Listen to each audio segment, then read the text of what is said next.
నడుచుకొనున్నట్లు. ఏంటంట? నూతన జీవము పొందిన వారమై నడుచుకున్నట్లు ఆయన ఏం చేశాడంట?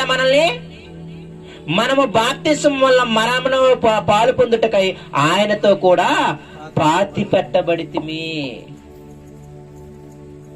అసలు మీరు బాప్తిసం యొక్క అర్థమే మర్చిపోయారా? మీరందరూ ఆనాడు బాప్తిసం తీసుకునేటప్పుడు ఏమన్నారు? మీరు ఇదిగో నేను నా పాపపు జీవితాన్ని నేను సమాధి చేస్తున్నాను, ఇప్పటి నుండి నేను ఉన్నది ఎవరు? నూతన సృష్టి కదా. ఇప్పుడు యేసయ్య ఎలాగైతే నూతన జీవం పొందినట్లు ఎలాగైతే మంచిగా బ్రతికాడో నేను కూడా అలాగే బ్రతుకుతాను అని మీరు ప్రమాణము చేశారు కదా. మరి ఎలాగ మీ నోరు పాపమును నిలిచి ఉండటానికి ఎలాగ ప్రేరేపించబడుతున్నారు మీరు? ఇంకా ముందుకు వెళ్తే చూడండి, అర్థమవుతుంది మీకు.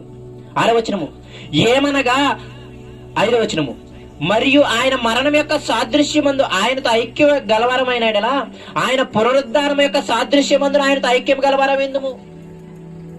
ఇదిగో ఆయన మరణంలో మనందరము ఐక్యం కలిగి ఉన్నామా లేదా? కలిసి ఉన్నామా లేదా? ఆయన పాపం విషయం ఎలాగైతే చనిపోయాడో మనం కూడా పాపం విషయంలో చనిపోయామని బాప్తిసం ద్వారా ఐక్యమయ్యాం. అయితే మీరు అదొక్క దగ్గర ఆగిపోయారా? మరి పునరుద్ధానంలో కూడా ఐక్యంగా కదా మనం. ఇప్పుడు యేసు ఎలాగైతే నీతిమంతుడిగా తిరిగి లేచాడో, పాపం లేనివాడిగా తిరిగి లేచాడో, ఆ సాదృశ్యమందు కూడా మనం మీరు ఐక్యం గలవారని ఎలా మర్చిపోయారని అడుగుతున్నాడు ఆయన క్వశ్చన్. ఆ మాట అర్థమైందా మీకు? కాబట్టి మళ్ళీ చదవండి. అంటే మరణం విషయంలో మీరు ఐక్యం కలిగి ఉన్నారు యేసయ్యతో. అంటే పాపం విషయంలో చనిపోయి పాతి పెట్టబడ్డారు, ఆ విషయంలో ఐక్యం కలిగి ఉన్నారు. సాదృశ్యము దానికే కదా. మరి ఆయన తిరిగి లేచాడు కదా, మరి మీరు కూడా తిరిగి లేచింది మీకు కూడా అది సాదృశ్యం కదా. దానితో కూడా యేసయ్యతో పాటు మీరు ఐక్యం కలిగి ఉండాలిగా. ఆయన ఎలాగ నీతిగా బ్రతికాడు, మీరు నీతిగా బ్రతకాలిగా ఇప్పటి నుండి. ఆయన ఎలాగా మాదిరిగా బ్రతికాడు, మీరు కూడా మాదిరిగా బ్రతకాలి కదా ఇప్పటి నుండి.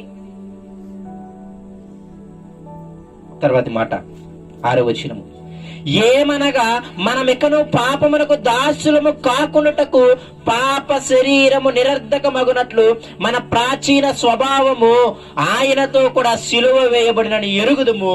చనిపోయిన వాడు పాప విముక్తుడని.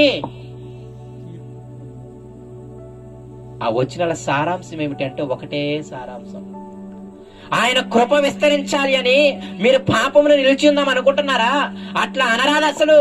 మీరందరూ బాప్తిజం తీసుకున్నప్పుడు యేసుక్రీస్తుతో పాటు మీ పాపాలు ఒప్పుకొని ఆయనతో పాటు పాతి పెట్టబడి తిరిగి నవీన పురుషులుగా నూతన స్వభావం ధరించుకొని ఆయన అడుగుజాడల్లో నడవడానికే కదా మీరందరుంది. అవునా కదా? అది జ్ఞాపకం చేసి ఏమంటాడు తెలుసా? మనందరం ఇక పాపం విషయమై దాసులము కాకుండా ఉండడానికి మనలందరం ఏమయ్యాం తెలుసా? పాప విముక్తులని తీర్పు పొందున్నాం. పాప విముక్తులు అంటే అర్థం ఏంటి? పాపము నుండి విడిపింపబడామని అర్థం. ఇంగ్లీష్ లో అయితే సెట్ ఫ్రీ అని ఉంటుంది, చాలా మంచి మాట. మనందరం పాపం నుండి ఏం చేయబడ్డామంట? విడిపింపబడ్డాం. పాపం అనే దాస్యం నుండి మనందరం ఏం చేయబడ్డాం? స్వతంత్రం కాబడ్డాం. మరి ఎలాగ మీరు మళ్ళీ ఆ పాపంలోకి వెళ్తారు చెప్పండి? ఒకసారి మీరు ఆ దాస్యత్వంలో నుండి విడిపింపబడిన తర్వాత, ఇదిగో పాపం విషయంలో చనిపోయిన తర్వాత మళ్ళీ మీరు పాపాన్ని ఎందుకు ఎలా అంటించుకుంటారు చెప్పండి? మీకు అర్థమవడానికి ఒక విషయం చెప్తా. ఒక తండ్రి చనిపోయాడు అనుకోండి, లేకపోతే ఒక కుమారుడు చచ్చిపోయాడు అనుకోండి. ఇప్పుడు తల్లిదండ్రులు లేచి వచ్చి కుమారుని శవం దగ్గరికి వచ్చి, లెగు, నీ బాధ్యత తల్లిదండ్రులను పోషించటం, నీ బాధ్యత తల్లిదండ్రులు చూసుకోవడం అని అడుగుతారా? బ్రతికున్నంత వరకు మాత్రమే తల్లిదండ్రులు పోషించడం, తల్లిదండ్రులు చూసుకోవడం. చనిపోయిన తర్వాత వాడు ఫ్రీ అయిపోయాడు అనమాట. దాని అర్థమేంటి తెలుసా? తల్లిదండ్రుల నుండి వాడు విముక్తి పొందాడు. చచ్చిపోవడం అంటే అది అర్థం. ఇదిగో ఒక భర్త చనిపోయాడు అనుకోండి, ఇప్పుడు భార్య వచ్చి, ఇదిగో నీవే కుటుంబాన్ని నడిపించాలి, నీవే సంపాదించి పెట్టాలి, ఇదిగో బిడ్డలు నువ్వే పోషించాలి, నన్ను నువ్వే పోషించాలి అని శవాన్ని పట్టుకుని అడుగుతారా? అడుగుతారా? ఎందుకు చెప్పండి? అదే బతుకుంటే. అంటే చనిపోవడం అంటే అర్థమేంటి తెలుసా? నా భార్య నుండి, నా పిల్లల నుండి నేను విముక్తి పొందాను. ఇక్కడ మీకు ఆ మాట అర్థం అవ్వాలి. మీరు పాపం విషయమై చనిపోవడం అంటే అర్థం ఏంటి తెలుసా? ఇక మళ్ళీ మీకు ఆ పాపం మీద మీకు లేదు, ఇక దాని నుండి మీరు ఫ్రీ అయిపోయారు. ఒక భర్త చనిపోయినప్పుడు ఎలాగైతే కుటుంబాన్ని పోషించడం అనే తత్వం నుండి ఫ్రీ అయిపోయాడు. ఇప్పుడు తల్లిదండ్రులు చచ్చిపోయారు అనుకోండి, కుమారులు గాలికి తిరుగుతున్నారు అనుకోండి. ఇప్పుడు మిగతా వాళ్ళు వచ్చి శవాలను పట్టుకొని, ఏంటి మీ పిల్లల్ని సరిగ్గా పెంచలేదు, ఏంటి మీ పిల్లల్ని ఇలా చేస్తున్నారు అలా చేస్తున్నారు అడుగుతారా? బతుకున్నప్పుడు అడుగుతారా? అంటే ఇప్పుడు చనిపోయిన తల్లిదండ్రులు దేని నుండి ఫ్రీ? కుమారులు కుమార్తెల నుండి ఫ్రీ అయిపోయారు అనమాట. అది విముక్తి పొందడం అంటే.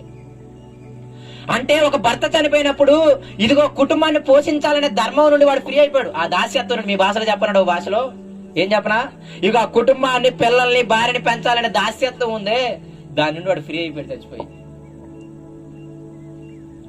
తల్లిదండ్రులు చచ్చిపోయిన అర్థం ఏంటి తెలుసా? ఇదిగో కుమారులు కుమార్తెలు మంచి నడవల్లో పెంచాలనే ఆ దాస్యత్వం నుండి చచ్చిపోయి బతికిపోయారు అనమాట. ఆ దాస్యత్వం నుండి వాళ్ళు ఏం చేయబడ్డారు? విడిపింపబడ్డారు. ఇక్కడ పాపం, చనిపోయిన వాడు పాప విముక్తుడు. పాపం అనే దాస్యత్వం నుండి మనము విడిపింపబడ్డాం. అది చనిపోవడం అంటే అర్థం. చనిపోయిన వాడికి ఈ భూమి మీద దేంతో సంబంధం లేదు. ఎవడు అడగడానికి కూడా అడుగుతారు ఎవరన్నా? బతుకున్నప్పుడు కుమారులు కొంచెం అన్న సంపాదించి ఒక ఇల్లన్న కట్టాలరా అని చెప్తారు. చచ్చిపోయిందని శవం దగ్గరికి వెళ్ళి ఏమని అంటారా? కట్టాలి నువ్వు. ఎందుకు నేను ఇదంతా అంటున్నాను అంటే, మన అందరము కూడా చచ్చిపోయాం. ఏ విషయంలో అంటే పాపం. అంటే మనందరం కూడా పాపం అనే దాస్యత్వం నుండి విడిపింపబడిన వాళ్ళమని చెప్తున్నాడు బాధ అది.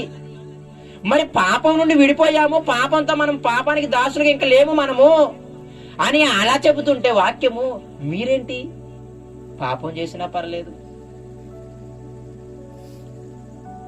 నోటి ద్వారా పాపం చేసినా పర్లేదు, దేని ద్వారా పాపం చేసినా పర్లేదు, దేవుడు కృప కలిగిన వాళ్ళే, ఆయన క్షమిస్తాలే. ఇదిగో మనం అధిక పాపాత్మను చేస్తేనే, ఇదిగో బైబిల్లో ఒక ఆమె ఉంటది కదా, పాపాత్ముడు ఆయన స్త్రీ, అవునా కదా? ఆయన అంటాడు కదా,